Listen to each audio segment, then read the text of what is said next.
الحمد لله رب العالمين والصلاة والسلام على نبينا محمد صلى الله عليه وسلم وعلى آله وأصحابه أجمعين ومن تبعهم بإحسان إلى يوم الدين۔ معزز سامعین کرام، نماز مسنون کا طریقہ اور اس میں سورہ فاتحہ کی اہمیت اور نماز میں اس کی فرضیت کے تعلق سے باتیں چل رہی ہیں۔ اس سلسلے میں کچھ باتیں بعض اہل علم کی نقل کی گئیں کہ جنہوں نے سورہ فاتحہ کی اہمیت کو گھٹا دیا ہے اور وہ یہ سمجھتے ہیں کہ اگر سورہ فاتحہ نہ بھی پڑھی جائے تو نماز ہو جائے گی۔ بہشتی زیور کے حوالے سے وہ باتیں آئیں، تو اس طرح سے جو باتیں بیان کی جاتی ہیں وہ درست نہیں ہیں۔ لہذا سب سے پہلے احناف اس مسئلہ میں اپنا موقف واضح کرے، ان کے نزدیک سورہ فاتحہ نماز میں پڑھنا ضروری ہے یا نہیں۔ اگر سورہ فاتحہ نماز کا حصہ نہیں تو پھر ان کے لیے اس آیت اور احادیث کو دلیل بنانا ہرگز جائز نہیں۔ وہ جو سورۃ الاعراف کی آیت نمبر 204 ہے کہ وَإِذَا قُرِئَ الْقُرْآنُ فَاسْتَمِعُوا لَهُ وَأَنصِتُوا لَعَلَّكُمْ تُرْحَمُونَ، کہ جب قرآن پڑھا جائے تو خاموشی سے سنو، غور کرو تاکہ تم پر رحم کیا جائے۔ اس آیت سے کہتے ہیں کہ قرآن جب نماز میں پڑھا جائے تو خاموش رہو، تو سورہ فاتحہ بھی نہیں پڑھنا، خاموش رہنا۔ تو یہ باتیں خود بخود ٹوٹ جاتی ہیں، اس لیے کہ قرآن مجید تو بلند آواز سے صرف 3 نمازوں میں ادا کیے جاتے پڑھا جاتا ہے۔ وہ کیا ہے؟ مغرب، عشاء، فجر۔ باقی 2 رکعتیں 2 وقت کی جو نمازیں ہوتی ہیں اور باقی بھی جو 2 رکعتیں عشاء کی ہوتی ہیں ان میں بھی نہیں ہے، 1 رکعت مغرب کی ہے ان میں بھی نہیں ہے۔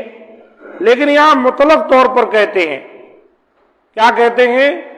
کہ امام کے پیچھے سورہ فاتحہ نہیں پڑھنی چاہیے، جبکہ قرآن مجید کی آیت یہ بتاتی ہے کہ جب قرآن پڑھا جائے اور تم سن رہے ہو تب خاموش رہو۔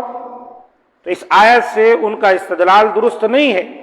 جہاں قرآن نہیں پڑھا جاتا وہاں بھی تو سورہ فاتحہ نہیں پڑھتے نا۔ مسئلہ یہ ہے، بلکہ انہیں ایسی آیت اور احادیث پیش کرنی چاہیے جن میں نماز کے اندر سورہ فاتحہ پڑھنے سے منع کیا گیا ہو، اور اگر ان کے نزدیک سورہ فاتحہ نماز کا حصہ ہے تو واضح الفاظ میں اس کا اقرار کریں اور مندرجہ بالا جو پیچھے گزرا بہشتی زیور کی عبارت کا واضح طور پر انکار کریں، اور پھر کوئی ایسی دلیل لائیں جو اس مسئلہ میں صحیح اور واضح ہو۔ ان لوگوں نے اپنا باطل نظریہ ثابت کرنے کے لیے حدیثیں گھڑ رکھی ہیں۔ ان میں سے 2 مشہور جھوٹی حدیثیں کچھ اس طرح ہیں۔ نمبر 1، جس نے امام کے پیچھے قرات کی اس کا منہ آگ سے بھر دیا جائے گا۔ یہ روایت موضوع ہے۔ موضوع اور منکر روایات میں صفحہ 59 پر یہ چیز دیکھی جا سکتی۔ وہ کیا ہے کہ جس نے امام کے پیچھے قرات کی اس کا منہ آگ سے بھر دیا جائے گا، اس طرح کہا جاتا ہے۔ اور دوسری روایت، جس نے امام کے پیچھے قرات کی اس کی نماز نہ ہوگی، یہ روایت بھی باطل ہے۔ موضوع اور منکر روایات کے تحت صفحہ 60 پر اسے بھی دیکھا جا سکتا ہے۔ تو خلاصہ کلام یہ نکلا کہ نبی صلی اللہ علیہ وآلہ وسلم سے سورہ فاتحہ نماز کی ہر رکعت میں پڑھنا جس قدر وضاحت سے ثابت ہے، اس سے کسی کو یہ ہمت نہیں کرنی چاہیے کہ وہ کہے کہ بغیر سورہ فاتحہ کے نماز ہو جائے گی، اور اس کے اندر کوئی بہانہ نکالنا کہ امام کے پیچھے سننا چاہیے، کچھ پڑھنا نہیں چاہیے۔ اچھا، امام کے پیچھے تو امام بہت ساری چیزیں کرتا ہے، کیا آپ ویسے ہی کرتے ہیں؟ امام اللہ اکبر کی کہتا ہے، سمیع اللہ لمن حمدہ بھی کہتا ہے، امام جو ہے اور بھی قرات کرتا ہے، دعائیں پڑھتا ہے۔ تو پھر ایک دم خاموشی کے ساتھ کوئی کھڑا ہو جائے بس امام کا سب کچھ ہمارا ہو گیا، ایسا نہیں ہے۔ امام صاحب اپنی نماز پڑھ رہے ہیں، اپنے اعتبار سے کہہ رہے ہیں آپ کو جو ہے اپنے اعتبار سے پڑھنا چاہیے۔ سورہ فاتحہ کو جب نبی صلی اللہ علیہ وسلم نے کمپلسری قرار دیا اور کہا لا صلاۃ لمن لم یقرأ بفاتحۃ الکتاب، اس کی نماز ہی نہیں ہوتی جو سورہ فاتحہ نہ پڑھے، تو پھر اس کے بعد کیسے لوگ جرات کرتے ہیں کہ کہہ دیتے ہیں کہ وہ تو امام کے پیچھے نہیں پڑھے بھی تو ہو جائے گا۔ آخر نبی صلی اللہ علیہ وسلم اپنی زندگی میں امام بھی تو بنے، آپ امام تھے اور آپ نے صحابہ کرام سے سوال بھی تو کیا۔ ابو داؤد مسند احمد کی حدیث پیچھے ذکر کی گئی، کیا تقرؤون وراء امامکم، شاید تم اپنے امام کے پیچھے پڑھتے ہو؟ صحابہ نے کہا ہاں یا رسول اللہ۔ تو آپ نے فرمایا لا تفعلوا، ایسا مت کرو، مت پڑھو، الا بام القرآن، ایک سوائے سورہ فاتحہ کی، کیونکہ اس کے بغیر نماز نہیں ہوتی۔ اور وہ حدیث بھی جس میں آپ نے فرمایا کہ اگر کوئی نماز پڑھے اور اس میں سورہ فاتحہ نہ پڑھے فہی خداج، فہی خداج، فہی خداج غیر تمام، آپ نے فرمایا کوئی سورہ فاتحہ کے بغیر نماز ادا کیا تو اس کی نماز ناقص ہے، ناقص ہے، ناقص ہے، مکمل نہیں ہے۔